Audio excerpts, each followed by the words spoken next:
in the creaking halls of an 1884 Victorian house. I thought the past was just a story until the night a child's whisper turned my world upside down. 13 years ago, in the spring of 2012, my dad, a fervent history enthusiast, purchased an 1884 Victorian house with my stepmom, just as she carried my younger sister in her womb. The grand, aging structure stood on the edge of our small town, its towering gables and intricate woodwork a testament to a bygone era. I was 12 when we moved in, eager to explore its labyrinthine rooms and claim my bedroom from the 4 upstairs options. The house buzzed with potential, its history a puzzle my dad longed to solve.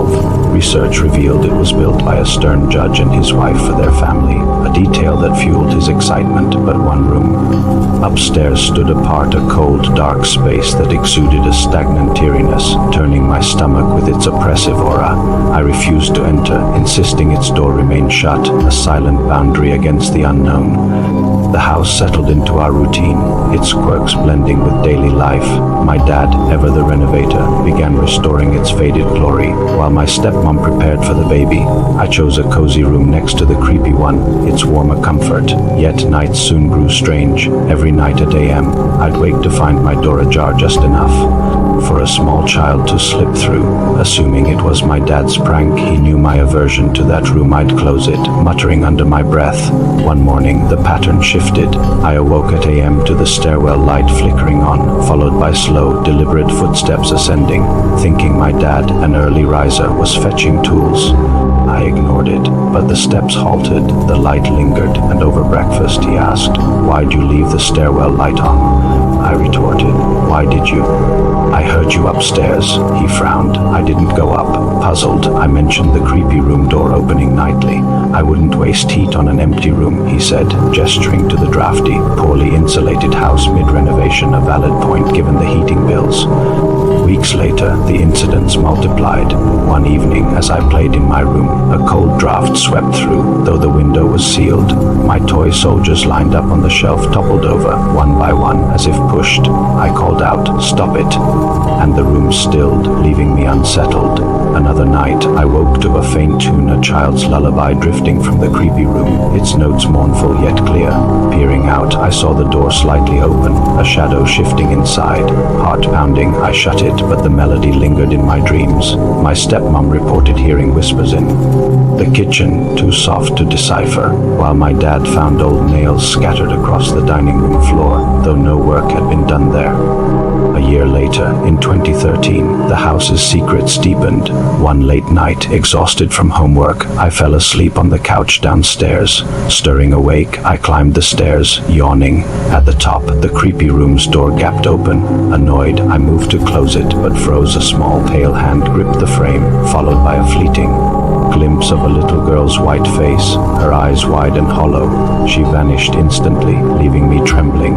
I slammed the door, retreating to bed, the image haunting me. Days later, while my dad sanded the parlor, we heard light footsteps overhead, the creepy room again, followed by a giggle that echoed through the ceiling. My stepmom paled, clutching my sister, then a toddler, close. As renovations progressed, tearing down walls, refinishing floors, the activity surged. One afternoon, I found my sketchbook open, drawings of a girl in a bonnet scribbled where I'd left blank pages.